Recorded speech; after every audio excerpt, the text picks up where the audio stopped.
Assalamualaikum warahmatullahi wabarakatuh. Rekan-rekan semuanya dimanapun Anda berada, mari kita saksikan dialog tentang mata uang digital. Bagaimana hukumnya dan seperti apa? Kita dengarkan yakni penjelasan dari Ustadz Adi Hidayat secara tuntas. Jangan lupa like, komen, dan juga subscribe. Jadi saya balik lagi ya. Ya, siap. Balik lagi. Nah ini ada materinya. Uangnya ada, sehingga ketika saya serahkan peci saya pada Anda dengan ukuran tertentu yang umumnya disepakati dan wajar sifatnya, bisa dibelikan kembali peci yang mungkin serupa dan sebagainya, atau ditukar dengan hajat yang senilai dengan itu, Anda keluarkan uangnya, fisiknya ada, saya miliki, saya masukkan ke saku saya, Anda ambil peci saya, tempatkan di tempat yang sesuai, kan? Maka terjadi pertukaran yang seimbang dalam bentuk benda yang dipertukarkan, materinya ada. Sekarang kita tarik ke dunia blockchain misalnya, ya ada kreasi yang ditampilkan, wujudnya ada. Wujud ini bisa dihadirkan. Misal ada karya ini kemudian ditampilkan, dipasarkan di NFT misalnya, non-fungible token itu, ya ini kan sebetulnya marketplace yang dihadirkan untuk menstimulus ini cryptocurrency ini berlaku. Untuk dipergunakan. Iya, kalau nggak ada itu kan ini nggak bisa dipakai nih cryptocurrency ini. Maka medianya, pasarnya dipakai itu NFT itu. Maka dibentuk galeri, dinilai dengan nilai tertentu, tersimpan di blockchain semuanya ini, kan tercatat, nggak mungkin bisa dimanipulasi catatan ini, ya catatannya. Dan penting juga dicatat selain itu bahwa bendanya ada, wujudnya ada yang disimpan di galeri ini. Kalau dikeluarkan pun, di print, dicetak, wujud dia ada, terlihat, nampak, bisa dihadirkan. Namun dia harus dinilai, ditukarkan dengan satu mata uang yang ditransaksikan yang wujudnya nggak ada. Iya. Ya. Seperti OpenSea dia pakai Ethereum. Ethereum ada, cuman kan dia nilai-nilai digital aja dituliskan 0, sekian atau 1 Ethereum dan seterusnya, kan? Nah, tapi ketika dimunculkan, dihadirkan, dia nggak punya wujud fisik. Jadi bagaimana menukarkan sesuatu yang ada dengan yang tidak ada? Ya, jadi sifatnya hanya semacam orang kontrol aja, ada angka-angka, tapi wujudnya nggak ada gitu. Ya, Anda kan nggak mungkin menukarkan misalnya sesuatu yang wujudnya fisikal ada dengan sesuatu yang nggak nampak gitu. Ya, kan nggak sama. La yastawil bainal insani wa kuntil anak gitu. Anda kan nggak mungkin nukarkan manusia dengan jin, karena nggak serupa gitu kan. Jin kan nggak tampak, manusia ada. Ini ilustrasi gitu kan. Ya, jadi sesuatu yang ini persoalan. Kalau ini soal bisa selesai, maka aman. Cryptocurrency nggak ada masalah dalam timbangan syariat. Tapi kenapa ulama ini memberikan satu keadaan hukum yang ketat di bidang ini untuk memberikan kepastian yang menjamin kemaslahatan bagi semua pihak? Karena apa yang digunakan dari transaksi keuangan ini maslahatnya untuk semua. Jadi jangan sampai ini punya nanti keuntungan di satu komunitas atau golongan tertentu yang diuntungkan dengan adanya ini, tapi merugikan pada pihak lain yang belum tahu. Ya. Tiba-tiba 1-2 pihak di endorse seakan-akan punya banyak penghasilan dari situ. Orang tertarik masuk, kemudian dia menyimpan aset, dia bayar, tuh kan. Persoalan cryptocurrency pun kan harus disimpan uang dulu ke situ. Deposit dulu kan. Nah, kemudian ketika mendepositkan uang, depositnya apa jaminan dari situ? Dia simpan di situ. Ya, Anda nyimpan ke blockchain misalnya, sekian ratus juta, sekian miliar, disimpan di situ. Itu kan uang wujud Anda yang ada. Anda serahkan, disimpan di situ, ya kan?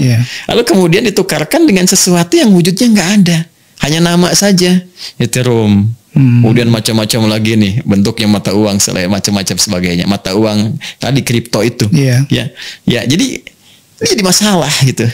Ya, ketika diwujudkan, dia tidak punya muncul wujud, dan persoalannya ketika mau dicetak pun dikembalikan ke mata uang yang ada sekarang. Lalu kenapa tidak menggunakan mata uang yang ada saja, kan? Karena belum ada yang mau jamin itu saat. Nah, itu persoalannya. Jadi dia tidak ada otoritas yang menjamin secara keseluruhannya. Sampai saat ini masalahnya di situ. Nah, kalau dia bisa menyelesaikan persoalan ini, selesai babnya, tuntas. Dia, misal dia munculkan ini wujudnya seperti ini. Mata uang cryptocurrency kan macam-macam tuh ya.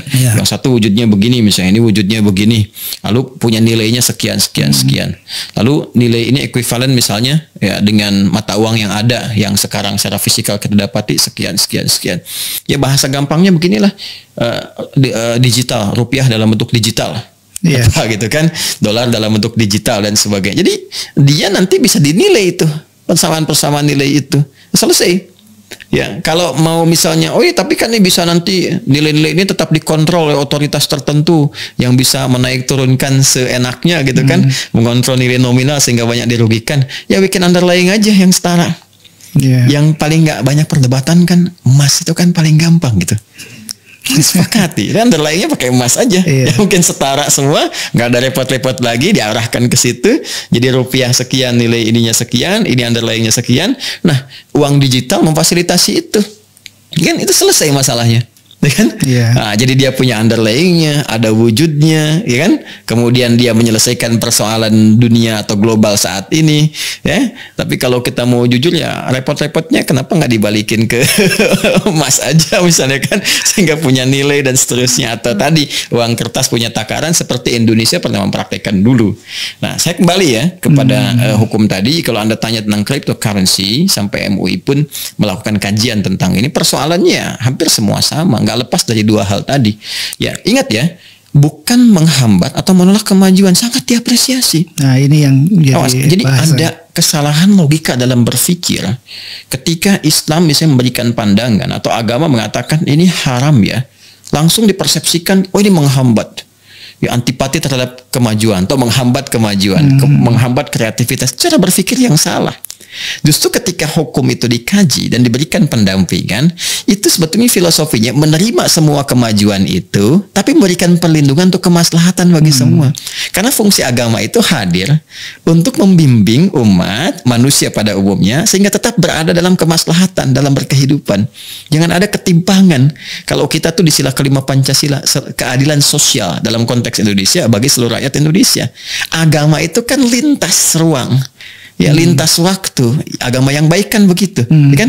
Islam tuh melintasi ruang, melintasi waktu, melintasi tempat. Jadi keadilan sosial bagi seluruh umat manusia. Harus adil, jangan sampai ini diuntungkan, ini punya potensi rugi. Ini ada problem dasar nih, ya, yang nggak semua orang itu bisa menikmati fasilitas ini, nggak semua orang bisa mendapatkan maslahat dari ini. Nah, problem ini harus diatasi dulu, sehingga apa? Sehingga kemajuan yang dihasilkan menghasilkan maslahat bagi semua bisa menikmati. Jadi selesaikan problem itu dulu, kan? Yang kedua, saya menangkap begini ya, isu cryptocurrency ini ada si positifnya. Positifnya adalah ada kegundahan terhadap sistem tata kelola ekonomi dunia. Betul, Zat. Ini yang memicunya. Ini yang memicunya. Pada akhirnya ini balik kepada apa yang diisyaratkan Nabi SAW. Nabi telah nubuatkan. Pada akhirnya semua akan kembali kepada tata kelola kehidupan yang stabil. Karena manusia menambahkan stabilitas. Dan di antara stabilitas itu hal-hal yang terkait dengan stabilitas ekonomi, keuangan. Sekarang orang sudah repot. Resesi di mana-mana. Inflasi macam-macam dan sebagainya. Akibat apa? Tadi kontrol terhadap satu mata uang yang terlalu dominan. Bayangkan satu bisa ditakar dengan kita keluarkan harus 14.000. Ada yang satu harus keluarkan 20.000. Ya, sekian puluh ribu tuh dia hanya mengeluarkan satu saja. Dan sama-sama kertas. Betul. Cuman beda di nilai yang dituliskan itu, kan? Nah, ini kan pasti ada kegundahan. Ya, makanya ada orang yang mencoba menawarkan, ini loh yang nggak bisa diintervensi oleh siapapun. Muncul di blockchain yang dengan algoritma tertentu yang nggak bisa diubah, nggak bisa di ini, tapi tetap ada kelemahannya. Wujud fisiknya nggak ada, kan? Karena nggak ada yang otoritas yang kontrol itu, nggak ada yang bisa menyesuaikan dengan kemaslahatan kehidupan. Kan dunia terus bergerak dan seterusnya. Yang kontrol masa kehidupan manusia dikerahkan kepada robot atau algoritma tertentu di komputer. Setelah dia hancur, ya, kalau ini hancur nih, nggak ada jaminan dalam bentuk materi yang ada, telah terjadi satu peristiwa besar yang menghancurkan jaringan-jaringan internet dan sebagainya. Habis. Gimana kita bisa kemudian memberikan jaminan kepastian terhadap aset kita? Anda menyimpan miliaran misalnya, ya, dalam bentuk cryptocurrency digital aja, angka aja semua tuh. Ya, terus setelah itu terjadi peristiwa, habis semua. Ya, taruhlah sistem itu misalnya kena kalau bank terbakar, ini uang bisa dicetak. Masih ada yang jamin. Bisa ada yang jamin. Nggak ada jamin. Ini nggak ada yang jamin, nggak ada otoritas. Ini masalah kan? Habis di semua. Gitu. Nah, ini persoalannya, ini diselesaikan. Nah, cuma tadi saya kembali kepada nubuat bahwa semua merindukan stabilitas dan Nabi udah ngasih solusi, emas. Al-Quran berapa kali menyinggung tentang emas? Ya, zuyyina lin-nasi hubbus syahawati minan nisa'i wal banina. Ya, kemudian wal qanatiril muqantarati minadz dzahab.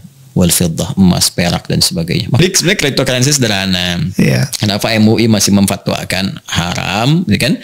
Itu kan ada 3 poinnya. Ya, persoalannya kan nggak lepas dari apa yang saya sampaikan tadi, karena belum ada kepastian. Bukan menghambat kemajuan. Kemajuan bagus, terima, hebat nih, bagus kita terima nih.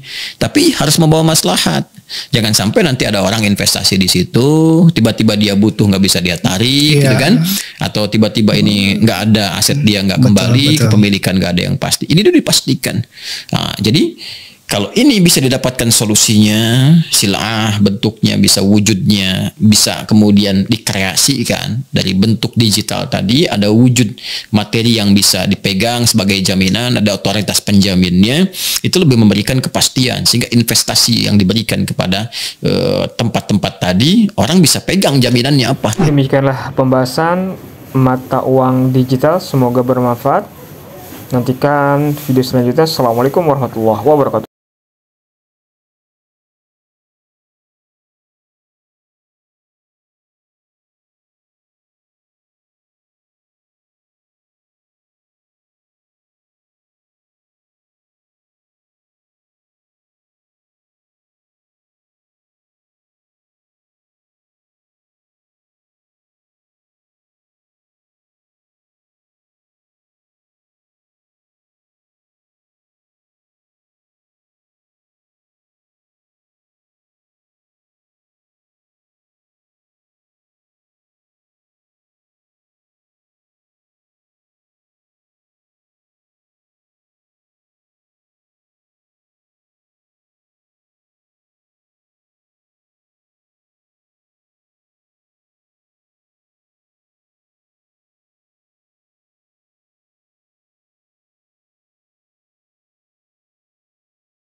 Baik, nantikan pembahasan selanjutnya dengan materi-materi dari para guru-guru kita yang luar biasa. Assalamualaikum warahmatullahi wabarakatuh.